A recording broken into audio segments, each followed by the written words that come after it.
मित्रों नमस्कार। मैं केदार सैनी आज आपको बताने जा रहा हूँ कि जो वर्तमान स्थितियाँ चल रही हैं, जो कोरोना महामारी के रूप में चारों तरफ त्राही त्राही मचे हुए हैं, ये बड़ी विकराल स्थिति है और हमें इस स्थिति से निपटने के लिए बहुत ही धैर्य और संयम से काम लेना होगा। कोरोना जितना बड़ा नहीं है उतना बड़ा इसको मीडिया में नकारात्मक खबरें प्रस्तुत करके, शमशान घाट के दृश्य दिखाकर या ऑक्सीजन के बिना तड़पते हुए मरीजों के फ़ोटो दिखाकर, यह ऐसी स्थिति नकारात्मक खबरें परोसकर इसको इतना बड़ा चढ़ा दिया है कि हर एक आदमी के मन में डर इस तरह व्याप्त है कि कुछ पूछा ना जाए। मुझे भी संक्रमण हुआ था। 8 अप्रैल को मैं भी संक्रमित हुआ था।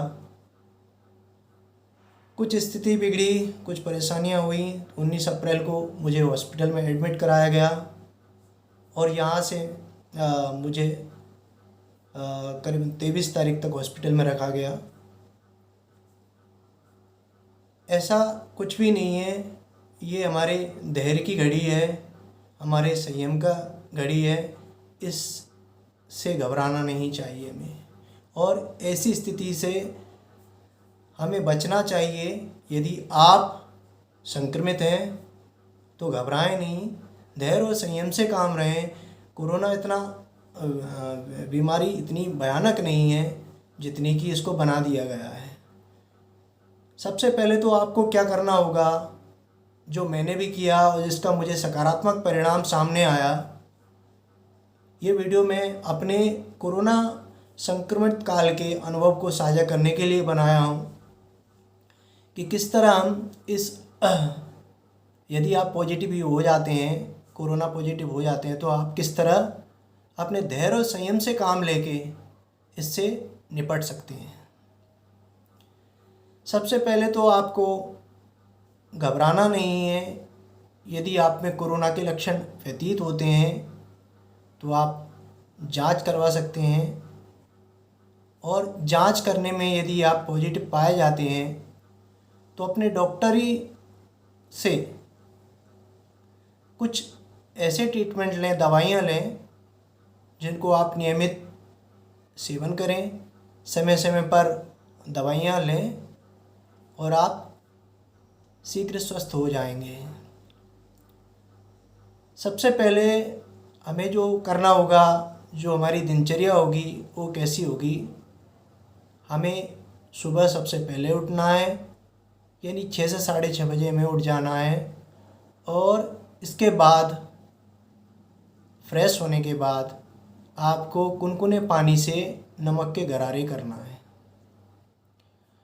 नमक के गरारे करने से क्या होगा, जो आपके गले में खराश है वो बाहर हो जाएगा और आपकी श्वास नलिका साफ़ हो जाएगी, जिससे आपकी श्वास लेने में कोई परेशानी नहीं होगी। दूसरा काम हमें जो करना है वह महत्वपूर्ण है कि आप संक्रमित हों या आप में हल्के फुल्के जुकाम के लक्षण हों, आपको हमेशा कुनकुना पानी पीते ही रहना है, ठंडा पानी बिल्कुल भी नहीं पीना है। इस बात का भी आपको ध्यान रखना होगा। तीसरा जो है वो है, आपको सुबह उठते ही भूखे नहीं रहना है। चाय के साथ बिस्किट या हल्का फुल्का जो भी आप लें वो लें, अवश्य लें। इसके पश्चात जिस किसी भी आराध्य को आप मानते हैं उसका मन ही मन स्मरण करना है और यदि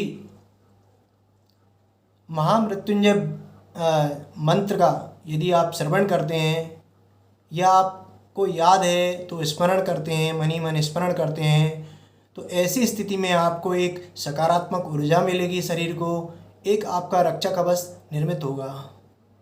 ये बात मैं अपने अनुभव के आधार पे कह रहा हूँ, क्योंकि जब आपकी शक्ति, अंदरूनी शक्ति काम करना बंद हो जाए, आपको घबराहट होने लगे, ऐसी स्थिति में आपको महामृत्युंजय जाप का श्रवण करना है, जिससे आपको ऐसा रक्षा कवच निर्मित होगा जिससे आपको घबराहट नहीं होगी और आप उस घबराहट की घड़ी से उबर पाएंगे। ये करके देखिए, क्योंकि ये बात तो मैं कहीं पढ़ी या लिखी नहीं कर रहा, ये मेरे अनुभव बताते हैं। 2011 में भी ऐसे ही मुझ पे संकट आया था, उस समय भी ये महामंत्र मेरा रक्षा कवच बना और मैं उस अपार दुख की घड़ी में भी, मृत्यु तुल्य दुख की घड़ी में भी बाहर आ गया। ये मेरे स्वयं के अनुभव हैं। आप भी ऐसा करके देखिए। परिवार को धीरज बनाइए, परिवार को भी साथ लेके चलना है आपको, अपने को भी साथ लेके चलना है, घबराना नहीं है।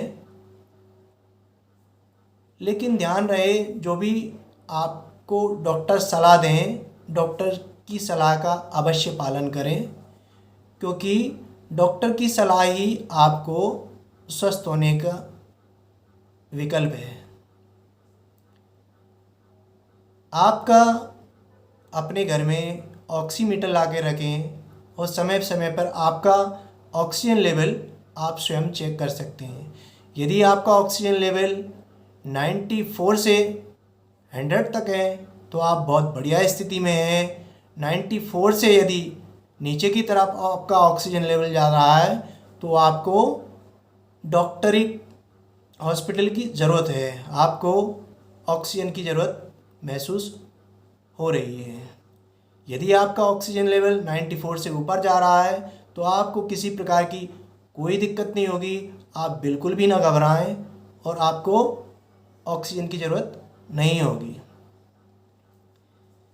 तीसरा ध्यान रखना है कि दिन में 1 बार या 2 बार आप शरीर को निरोधक क्षमता बढ़ाने वाले बाज़ार में किसी भी काढ़े का इस्तेमाल करना है।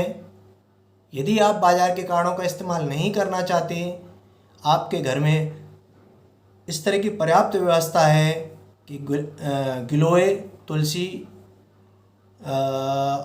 लौंग, इसका आप नियमित रूप से दिन में 2 बार इस काढ़े का सेवन भी कर सकते हैं। ये आपके शरीर की रोग निरोधक क्षमता को बढ़ाएगा और आपको ठीक करेगा।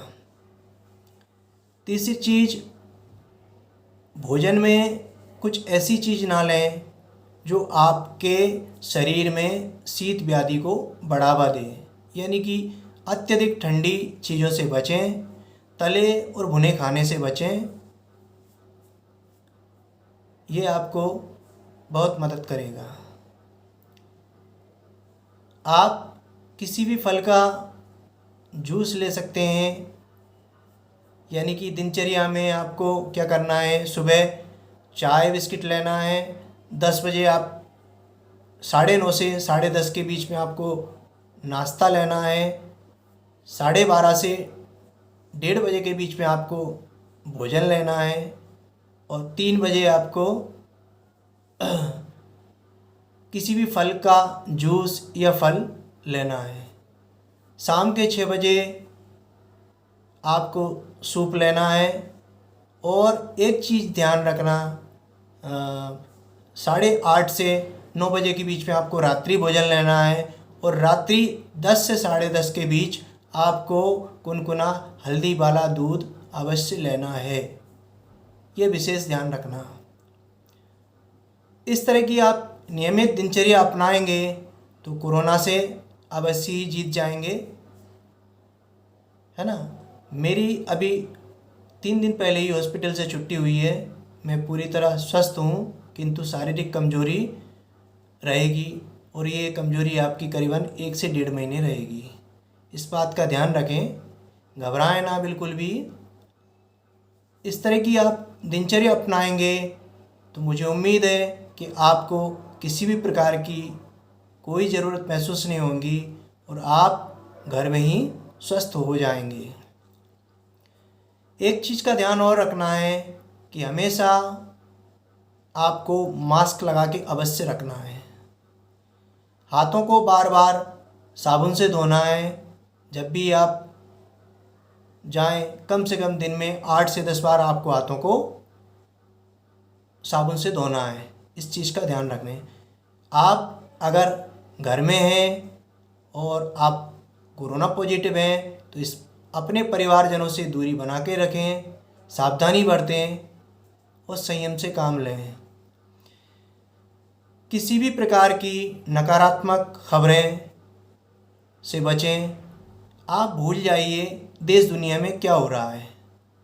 आपको जब आप स्वस्थ होंगे तभी आप दुनिया की फ़िक्र कर पाएंगे। यदि आप स्वस्थ नहीं हैं तो दुनिया की फ़िक्र करके आपको कोई लाभ नहीं होगा।